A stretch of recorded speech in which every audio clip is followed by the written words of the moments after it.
Far, far away, in another galaxy, the Knights of the Soul Star Order, defenders of justice and truth, have been ambushed by the evil magicians, the Dire Wraiths. The Soul Star Order has prevailed, and is now seeking out their scattered enemies. One of these knights has followed the trail of the Dire Wraiths all the way to Earth. This one the Dire Wraiths fear more than all others. This one has hounded them and kept them underground for centuries. This one alone could wipe them off the face of creation.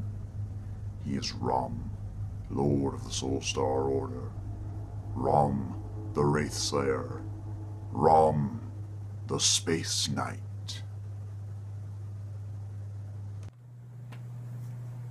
Let's talk about ROM.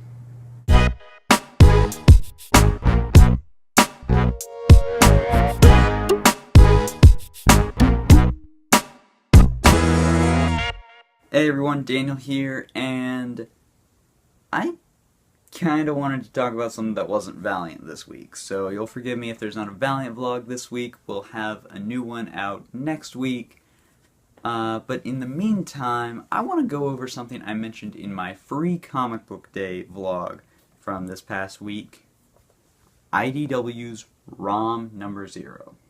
Now, I'm a big fan of the original ROM Spaceknight series from Marvel from back in the day. It's a great series, a long epic tale that you wouldn't really expect from a toy licensed comic like ROM, especially a not very popular toy like ROM.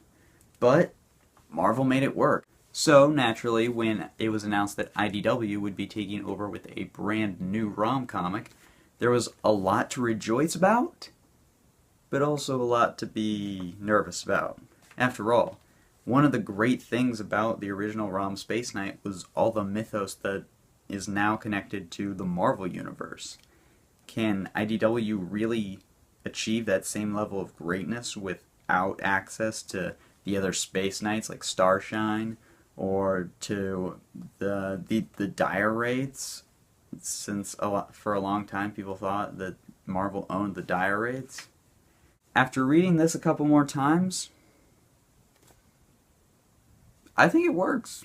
One of the things that you look at the IDW comic as opposed to the Marvel comic is that it's a lot more heavily basing its premise on that of the original toy commercial from back in the 80s. Heck, the opening page of the comic literally reads you the exact text from the commercial.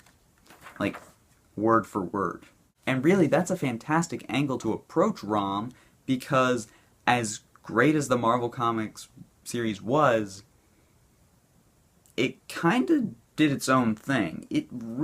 Parker Brothers really did not have a whole lot of creative influence on it, and you can tell that just between the disparities from the Marvel comic to the actual commercial that explained ROM's story. Take, for instance, the Soul Star Order. It's mentioned plenty in the original commercial, and is, of course, included in the little text thing that I literally just talked about. That didn't really exist in the Marvel comic series. There was Galador, and there was the Space Knights, but they don't really ever mention the Soul Star Order. Another thing they're exploring is a different version of the Dire Wraiths. Now, it can get kind of messy with the whole legalese of comic books of who actually owns the Dire Wraiths.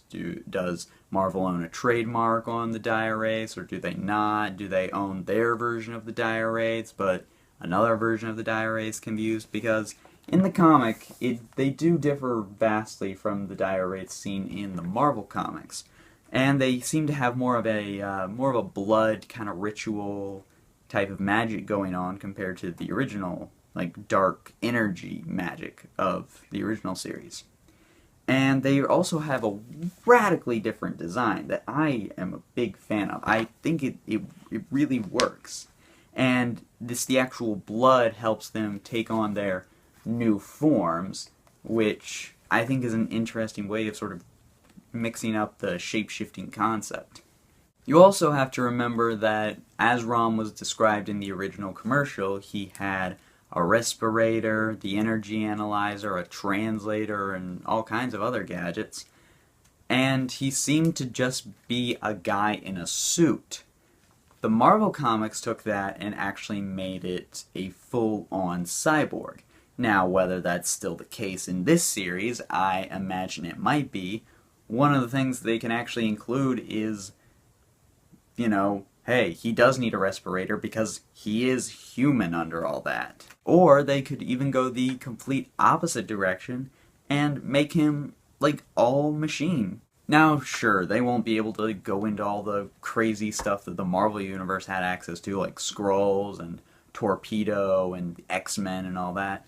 But remember, this ROM comic is coming off the heels of IDW announcing a 10-year-plus partnership with Hasbro, along with the release of a brand new Micronauts #1.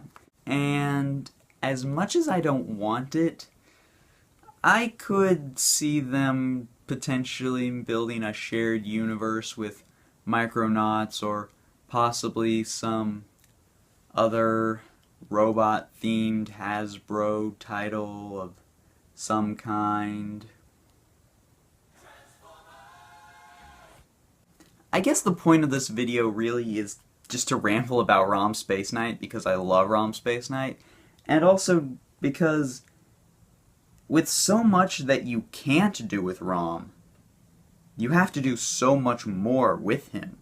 There's so much more you can do, so much more you can explore. And that's what I'm really excited about with this ROM Spaceknight comic. Or ROM the Spaceknight. Or just ROM, actually, because, it's like, what's up with that?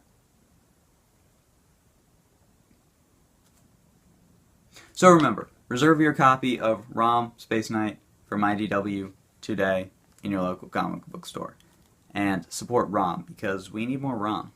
In the meantime, why don't you also help me out by sharing this video, giving it a thumbs up, and make sure to subscribe, where we might talk about some more ROM Spaceknight, we might talk about some Transformers. I clearly am a fan of shape-changing robots. And let's get a little discussion going.